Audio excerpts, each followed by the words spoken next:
Hello, આપણો આજનો topic છે બંધારણનો એક મહત્વનો ટોપિક, રાજ્યસભા. તો રાજ્યસભા એક સંસદ સાથે જોડાયેલો એક ટોપિક છે. આપણને પૂછાય કે સંસદના કેટલા અંગ? તો રાજ્યસભા, લોકસભા અને રાષ્ટ્રપતિ. તો એની અંદર આપણે જોઈએ કે રાજ્યસભા વિશે જાણીએ કે રાજ્યસભા શું છે. તો રાજ્યસભામાં મહત્તમ સભ્ય સંખ્યા 245 હોય છે. ઓકે, જેની અંદર 233 સભ્યો રાજ્યો અને કેન્દ્રશાસિત પ્રદેશોમાંથી આવતા હોય છે અને 12 સભ્યો રાષ્ટ્રપતિ દ્વારા નામાંકિત હોય છે અને કુલ સભ્ય સંખ્યા થાય છે 245. અને આ રાજ્યસભાના સભાપતિ કોણ હોય છે? તો એ પ્રશ્ન બી તમે જોઈ લો. અને જે મોસ્ટ એમપી હોય છે કે ભારત દેશના ઉપરાષ્ટ્રપતિ હોય છે એ પોતાની હોદ્દાની રૂએ આ રાજ્યસભાના સભાપતિ બનતા હોય છે. અને હાલ ભારત દેશના ઉપરાષ્ટ્રપતિ સીપી રાધાકૃષ્ણન છે. તો જો તમને પ્રશ્ન પૂછાય કે રાજ્યસભાના સભાપતિ નીચેનામાંથી કોણ છે? તો ઉપરાષ્ટ્રપતિ છે. કોણ છે? ઉપરાષ્ટ્રપતિ. આ રાજ્યસભાના સભાપતિની ચૂંટણી થાય છે તો થતી નથી. પોતાના હોદ્દાની રૂએ જ ભારત દેશના ઉપરાષ્ટ્રપતિ એ રાજ્યસભાના ચેરમેન અથવા સભાપતિ બનતા હોય છે. તો ચાલો જાણીએ આવા જ રાજ્યસભા વિશેની ઇન્ટરેસ્ટિંગ ફેક્ટ્સ. ઓકે, રાજ્યસભા. તો રાજ્યસભા શું છે? તો રાજ્યસભાનો પરિચય કરાવ્યો કે ભારતીય સંસદના ઉપલા ગૃહને રાજ્યસભા તરીકે ઓળખવામાં આવે છે. આ એક કાયમી ગૃહ છે જેનું ક્યારેય સંપૂર્ણ વિસર્જન થતું નથી. ઓકે, વિસર્જન થતું નથી. ઉપલું ગૃહ છે. ભારતના રાજ્યો અને કેન્દ્રશાસિત પ્રદેશોનું પ્રતિનિધિત્વ કરે છે અને લોકશાહીમાં મહત્વનો ભાગ ભજવે છે. લોકશાહીમાં મહત્વનો ભાગ ભજવે છે. તો આપણે જોઈએ ભારતીય સંસદના ઉપલા ગૃહને શું કહેવામાં આવે છે? તો ઉપલા ગૃહને રાજ્યસભા. ઓકે, તો કેવી રીતે ખબર પડી? ભારતીય સંસદ કીધું છે. સંસદના બે ગૃહ છે. કયા કયા? એક લોકસભા, એક રાજ્યસભા. તો લોકસભા એ નીચલું ગૃહ છે. કયું ગૃહ છે? નીચલું ગૃહ. અને રાજ્યસભા કયું ગૃહ છે? ઉપલું ગૃહ. તો આપણે સંસદના ગૃહ કીધા. સંસદના બે ગૃહ, લોકસભા અને રાજ્યસભા. આપણે પ્રશ્ન પૂછ્યો છે કયા ગૃહને ઉપલું ગૃહ કહેવાય છે? તો ઉપલું ગૃહ એટલે રાજ્યસભા, નીચલું ગૃહ એટલે લોકસભા. ડન. રાજ્યસભા કેવા પ્રકારનું ગૃહ છે? તો પાછું રાજ્યસભા એટલે પણ આમાં અસ્થાયી ગૃહ, કાયમી ગૃહ, નીચલું ગૃહ કે ખાનગી ગૃહ? તો આપણે યાદ રાખવાનું કે કાયમી ગૃહ છે. રાજ્યસભા એ કેવું ગૃહ છે? કાયમી ગૃહ છે. ઓકે, અહીં જે વ્યક્તિઓ આવતા હોય છે પરોક્ષ રીતે આવતા હોય છે. ઓકે, અને આ ગૃહનું વિસર્જન થતું નથી. લોકસભાનું વિસર્જન થઈ શકે છે પણ આ ગૃહનું વિસર્જન થતું નથી, એટલે રાજ્યસભાને કાયમી ગૃહ કહેવામાં આવે છે. આગળ વધીએ. એટલે તેનું ક્યારેય વિસર્જન થતું નથી. તો આપણે ક્વેશ્ચન સિરીઝ કેટલી બની? 3 ક્વેશ્ચન સિરીઝ બની. રાજ્યસભા કેવું ગૃહ છે? ઉપલું ગૃહ છે. રાજ્યસભા કેવું ગૃહ છે? કાયમી ગૃહ છે. રાજ્યસભામાં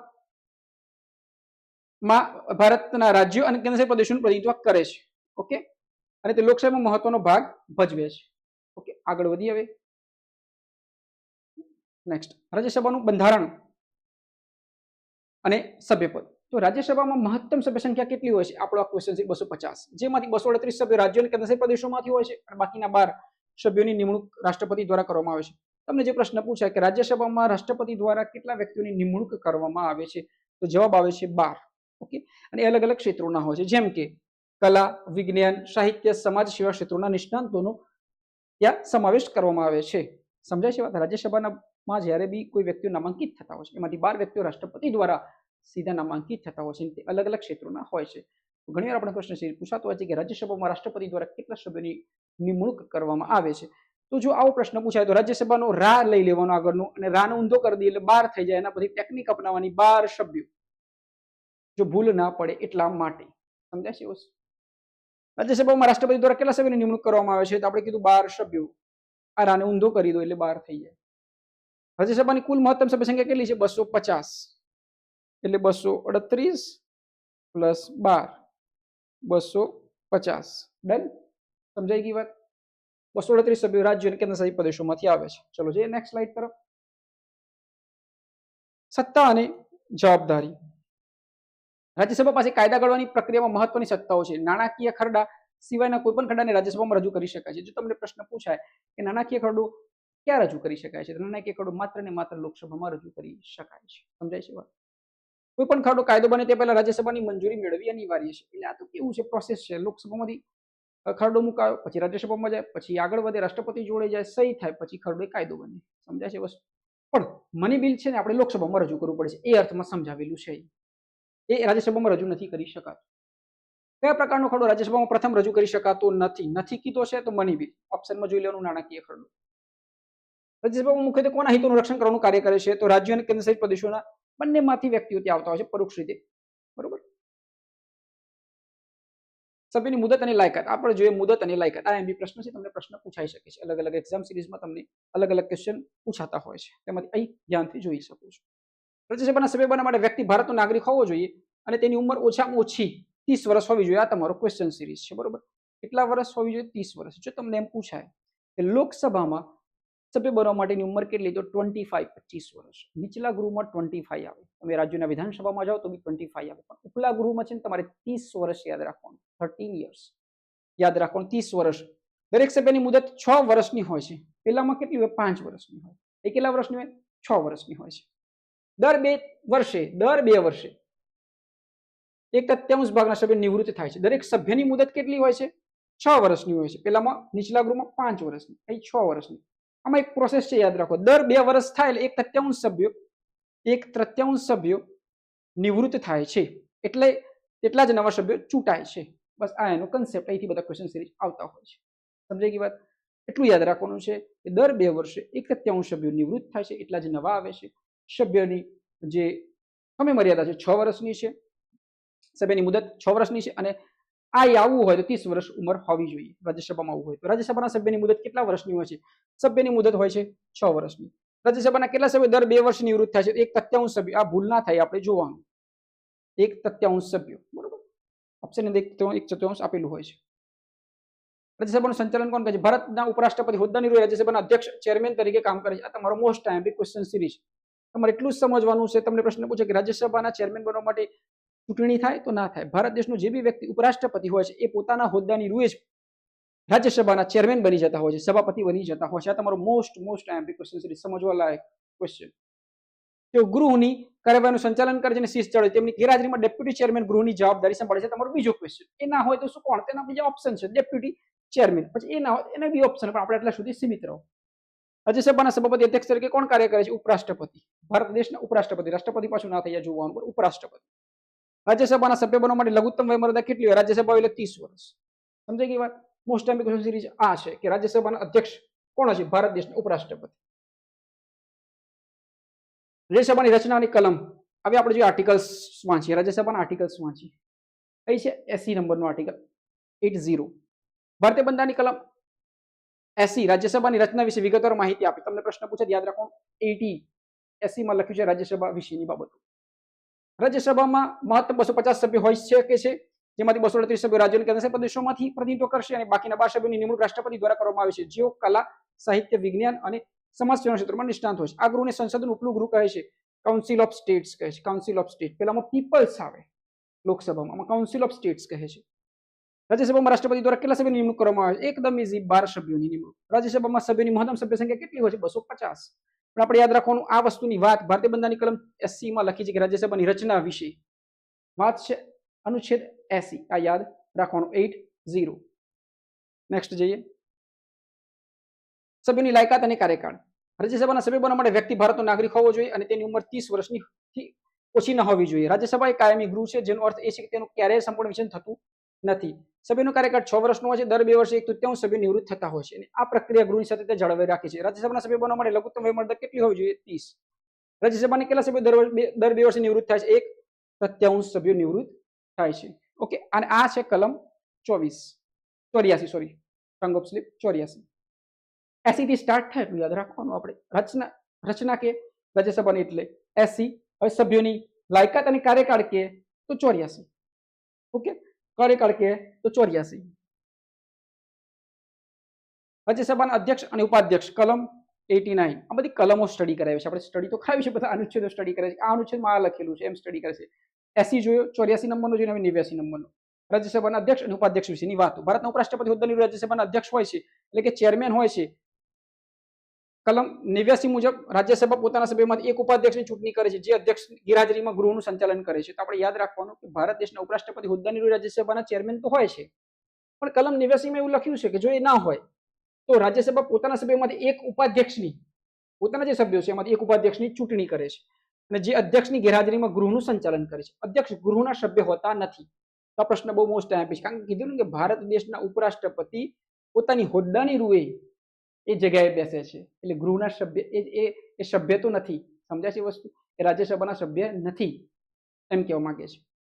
પણ ઉપાધ્યક્ષ છે તો એના સભ્યોમાંથી એક ઉપાધ્યક્ષની ચૂંટણી કરે છે ને જે અધ્યક્ષની ગેરહાજરીમાં બેસે છે. તો ઉપાધ્યક્ષ હોય છે એ સભ્ય હોય છે. સમજાય છે વસ્તુ? અધ્યક્ષ ગૃહના સભ્ય હોતા નથી, પરંતુ ઉપાધ્યક્ષ ગૃહના સભ્ય હોવા જરૂરી છે.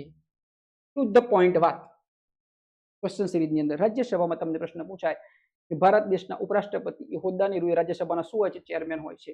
અને જો ઉપાધ્યક્ષ જો ચેરમેનની ગેરહાજરી હોય તો અનુચ્છેદ 89 એમ કહે છે કે એ સભ્યોમાંથી એકની ચૂંટણી કરીને તમારે બેસાડવા પડે છે એક ઉપાધ્યક્ષને. તો જે આ ઉપાધ્યક્ષ હોય છે એ કેવા હોવા જોઈએ? એ સભ્ય હોવા જોઈએ. કોના? રાજ્યસભાના. સમજાય છે ને વાત હું જે કહેવા માંગુ છું? કારણ કે આ વ્યક્તિ તો ભારત દેશના ઉપરાષ્ટ્રપતિ છે, તો ક્યાં સભ્ય છે? એ તો ઉપરાષ્ટ્રપતિ છે એટલે ત્યાં બેસાડ્યા છે, એવું આપણું બંધારણ કહે છે. એટલે સભ્ય નથી. પણ જે બીજા સભ્ય ચૂંટાયેલા છે એમાંથી કોકને બેસાડો ઉપાધ્યક્ષમાં, તો એ રીતે વેલિડ છે કે એમાંથી અંદરના સભ્ય હોવા જોઈએ ઉપાધ્યક્ષ બનવા માટે, એની શરત પૂર્ણ થતી હોવી જોઈએ. આ બંને હોદ્દાઓ ગૃહની શિસ્તની કાર્યવાહી માટે જવાબદાર છે. રાજ્યસભાના હોદ્દાની રૂએ અધ્યક્ષ કોણ હોય છે? તો મેં કીધું ને રાજ્યસભાના હોદ્દાની રૂએ અધ્યક્ષ રાષ્ટ્રપતિ હોય છે. રાજ્યસભાના ઉપાધ્યક્ષની પસંદગી કોણ કરે છે? રાજ્યસભાના સભ્યો કરે છે. અંદર ચૂંટણી કરે. નેક્સ્ટ, રાજ્ય સૂચિ પર કાયદો બનાવવાની સત્તા. કલમ 249. પેલી કઈ હતી ભાઈ? 89 નંબર. રાઈટ. રાજ્યસભાના અધ્યક્ષ અને ઉપાધ્યક્ષની વાત આવે તો 89. પછી એનાથી આગળ જાઓ, કાર્યકાળ આવે તો 84. એનાથી આગળ જાઓ, રચના આવે તો 80. 84, 89 અધ્યક્ષ અને ઉપાધ્યક્ષ, અધ્યક્ષ ઉપાધ્યક્ષ રાજ્યસભા 89. અને 249 રાજ્યસભા રાજ્ય સૂચિ પર કાયદો બનાવવાની સત્તા. તો રાજ્ય સૂચિ આવે તેના પરથી યાદ રાખવાનું, રા પરથી આગળ બગડાથી કોઈ કલમ છે એ સ્ટાર્ટ થાય છે. તો રાજ્ય સૂચિ પર કાયદો બનાવવાની સત્તા 249 એટલે રાજ્યસભાને એક વિશેષ સત્તા આપવામાં આવી છે. જો રાજ્યસભા હાજર અને મતદાન કરનાર સભ્યોની 2/3 બહુમતીથી એવો ઠરાવ પસાર કરે કે રાજ્ય સૂચિનો કોઈ વિષય રાષ્ટ્રીય મહત્વનો છે, તો સંસદ તે વિષય પર કાયદો બનાવી શકે છે. આ સત્તા ભારતના સંઘીય માળખામાં રાજ્યસભાની સર્વોપરિતા દર્શાવે છે. આવો કાયદો સામાન્ય રીતે 1 વર્ષ માટે અમલમાં રહે છે. જુઓ, આ રીતે જો કાયદો બને તો 1 વર્ષ માટે અમલમાં રહે છે એમ કહે છે. અને આમાં જે વાત કરી આપણે આગળ એક વિડીયો અપલોડ કરેલો છે બહુમતીનો, એ તમે જોઈ શકો છો. આમાં એમ લખ્યું છે કે રાજ્યસભામાં હાજર રહેલા મતદાન કરનારા સભ્યોની 2/3 બહુમતીથી, કેટલી બહુમતીથી? 2/3 બહુમતીથી એવો ઠરાવ પસાર થાય કે રાજ્ય સૂચિનો વિષય છે એ રાષ્ટ્રીય બાબતનો છે, તો સંસદ તે વિષય પર કાયદો બનાવી શકે છે. આટલું યાદ રાખવાનું, 2/3 બહુમતી જોઈએ. ઓકે. કઈ કલમ મુજબ રાજ્યસભા રાજ્ય સૂચિના વિષય પર સંસદને કાયદો બનાવવાની સત્તા આપી શકે છે? કલમ 249. સમજાઈ ગઈ વાત? મેં કીધું રાજ્ય શબ્દ આવે એના પરથી યાદ રાખવાનું બગડો, અને રાજ્યસભામાં જ છે એના પરથી ચોગડો યાદ રાખવાનું તો બી ચાલે. બરોબર. 249 હેઠળ એવું કહે છે કે રાજ્યસભા રાજ્ય સૂચિના યાદી પર વિષય પર કાયદો બનાવી શકે છે. કલમ 249 હેઠળ ઠરાવ પસાર કરવા માટે કેટલી બહુમતી જોઈએ? મેં કીધું ને 2/3 યાદ રાખો. 2/3 બહુમતી જોઈએ. કેટલી? 2/3 બહુમતી જોઈએ. નેક્સ્ટ, અખિલ ભારતીય સેવાઓની રચના. Most IMP 312. અખિલ ભારતીય સેવાઓની રચના. આપણે જે આઈએએસ આઈપીએસ જે બધી વાતો કરે છે એ રચના વિશે એમાં રાજ્યસભાનો કેટલો ફાળો છે સમજે. 312 નંબરની કલમમાં લખેલું છે અનુચ્છેદમાં. કલમ 312 રાજ્યસભાની નવી અખિલ ભારતીય સેવાઓ ઓલ ઇન્ડિયા સર્વિસીસ ઊભી કરવાની અનન્ય સત્તા આપે છે. જો રાજ્યસભા 2/3 બહુમતીથી ઠરાવ પસાર કરે તો સંસદ કાયદા દ્વારા એક અથવા વધુ જેવી કે આઈએએસ આઈપીએસ જેવી કેડરની રચના કરી શકે. સત્તા માત્ર રાજ્યસભા પાસે જ છે, લોકસભા પાસે આ બાબતે સીધી સત્તા નથી. આ જોગવાઈ દેશના વહીવટી માળખાને મજબૂત બનાવે છે. પ્રશ્ન જોઈએ, નવી અખિલ ભારતીય સેવાઓ શરૂ કરવાની સત્તા કઈ કલમમાં આવેલી છે? 312. નવી અખિલ ભારતીય સેવા માટેનો પ્રસ્તાવ સૌપ્રથમ કયા ગૃહમાં લાવવો અનિવાર્ય છે? રાજ્યસભા. લોકસભા જોડે પાવર્સ નથી. લાસ્ટ જોઈએ આપણે ક્વેશ્ચન સિરીઝ. રાજ્યસભાના સભ્યોની ચૂંટણી કોણ કરે છે? રાજ્યસભાના સભ્યોની ચૂંટણી કોણ કરે છે? તો રાજ્યની વિધાનસભાના ચૂંટાયેલા. ચલો ક્વેશ્ચન સિરીઝ. રાજ્યની વિધાનસભાના ચૂંટાયેલા સભ્યો. નેક્સ્ટ, નીચેનામાંથી કયો ખરડો સૌપ્રથમ રાજ્યસભામાં રજૂ કરી શકાતો નથી? નાણાકીય ખરડો. રાજ્યસભામાં ગુજરાત રાજ્યની કેટલી બેઠકો ફાળવવામાં આવી છે? રાજ્યસભામાં તો જોઈ લો કેટલી છે રાજ્યસભાની બેઠકો, તમે સર્ચ મારીને જોઈ લેજો. ભારતીય બંધારણની કઈ કલમ આર્ટિકલ રાજ્યસભાની રચના સાથે સંબંધિત છે? આપણે શું કીધું? રાજ્યસભા કીધેલું બરોબર, તો 80 નંબરની.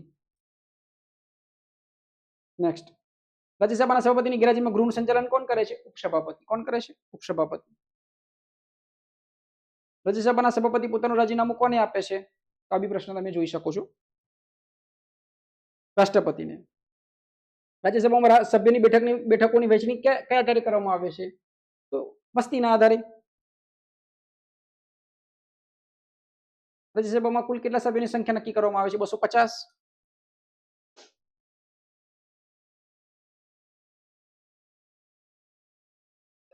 સોરી, રાષ્ટ્રપતિ દ્વારા રાજ્યસભામાં કેટલા સભ્યોની નિમણૂક કરવામાં આવે છે? 12.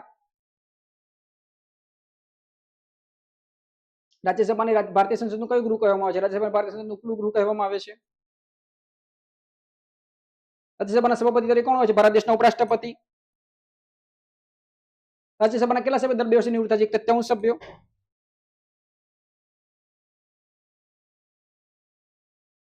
રાજ્યસભા કેવું ગૃહ છે? ઉપલું ગૃહ, કાયમી ગૃહ. રાજ્યસભાના સભ્ય બનવા માટે લઘુત્તમ ઉંમર કેટલી હોય? 30 વર્ષ. રાજ્યસભાના સભ્યની મુદત કેટલા વર્ષની હોય છે? 6 વર્ષ. તો આપણે આજે શીખ્યા રાજ્યસભા વિશે, બરોબર? તો આપણે એ શીખ્યા કે રાજ્યસભા કયું ગૃહ છે, ઉપલું ગૃહ છે, કેટલા વર્ષ એની વય, સભ્ય સંખ્યા કેટલી હોય છે? 245 હોય છે. સભ્યની સભ્ય સંખ્યા 6 વર્ષની હોય છે. દર 2 વર્ષે 73 સભ્ય નિવૃત્ત થતા હોય છે. અને ભારત દેશના જે ઉપરાષ્ટ્રપતિ છે, હોદ્દાની રૂએ રાજ્યસભાના શું બને છે? ચેરમેન બને છે. તો આવા ઇન્ટરેસ્ટિંગ વિડીયો માટે તમે જોતા રહો. આ છે રાજ્યસભા. તો આવા ઇન્ટરેસ્ટિંગ વિડીયો માટે તમે જોતા રહો સમજાવટની. અમારી ચેનલને લાઈક કરજો, સબસ્ક્રાઇબ કરજો અને શેર કરજો. ત્યાં સુધી તમે પોતાની જાતને ચાહતા રહેજો.